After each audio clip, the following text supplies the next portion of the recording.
গেল কয়েক ঘন্টা যাবৎ সারা বাংলাদেশে ব্যবসায়ীদের মন খারাপ, শ্রমিকদের মন খারাপ, তারপর হচ্ছে যারা ধরেন পোশাক কর্মী আছে প্রত্যেকেরই মন খারাপ। কারণ এক ধাক্কায় সারা বাংলাদেশে ন্যূনতম 20 লক্ষ মানুষ বেকার হবে। কত লক্ষ? আপনি লিখিত রাখেন, 20 লক্ষ মানুষ। কি করবে? আমেরিকা যে সিদ্ধান্ত নিয়েছে ডোনাল্ড ট্রাম্প, 37% শুল্ক বাংলাদেশে এই মুহূর্তে আপনি দেখবেন ঘরে ঘরে যে কর্মসংস্থান, এর প্রধান একটা জিনিস হচ্ছে কি পোশাক, চামড়া, এই টাইপের যে কোম্পানিগুলো আছে সেখানে সবচেয়ে বেশি মানুষ কর্মজীবন আছে।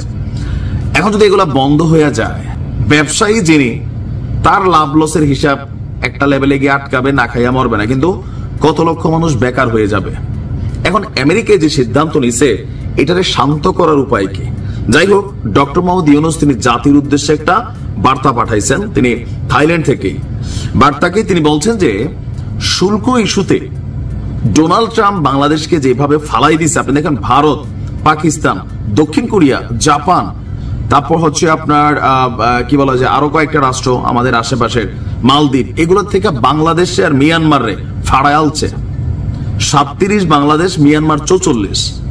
আর বাংলাদেশের বৈদেশিক খাত আয়ের সবচেয়ে বড় প্ল্যাটফর্ম হচ্ছে আমেরিকা এবং ইউরোপের রাষ্ট্রগুলো।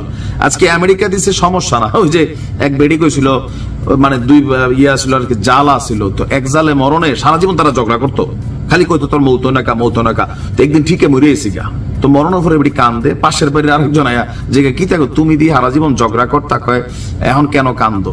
তাই লেগে তো কান্দি না, কি আর জমে যে বাড়ি চিনছে, আজরাইলে বাড়ি চিনছে। কেন এই কথাটা বললাম? আমেরিকা যখন এই শুল্ক আরোপ করছে, আপনি 100% ধরে রাখেন ইউরোপীয় ইউনিয়ন আগামী 1 সপ্তাহ বা 2 মাসের মধ্যে তারা বাংলাদেশের লেটাই ফেলবে এই রকম ট্যাক্স মাইরা। তো বাংলাদেশ ব্যবসা করবে কোথায়?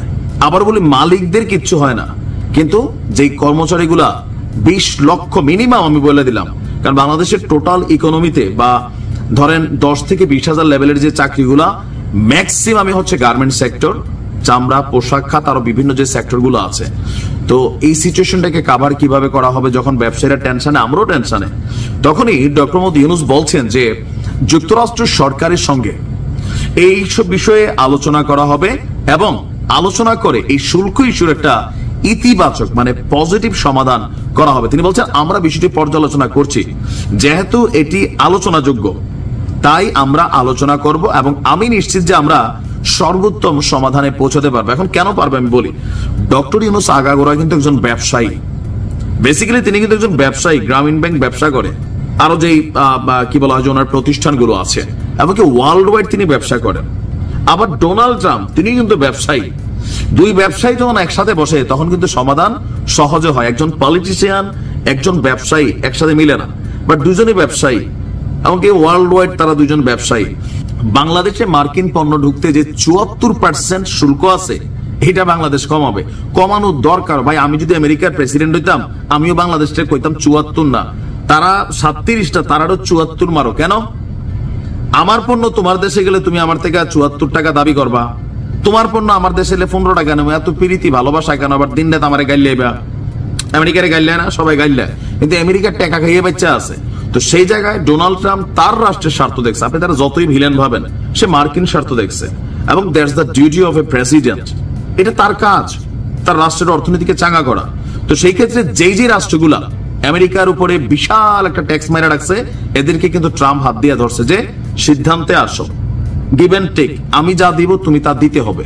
কারণ আমার দেশে তোমরা সবাই 15%, 5% মাগনা মাল ঢুকাইবা, কোটি কোটি টাকা কামাইয়া বাংলাদেশে নিবা, আবার আমার দেশ থেকে তোমরা এরকম ট্যাক্স নিবা, এটা স্বাভাবিকভাবে অযৌক্তিক। এখন আমেরিকা ধনী দেশ, বিরাট দেশ, দাতা দেশ, এই হিসাবে বিষয়গুলো এতদিন আলোচনা ছিল না।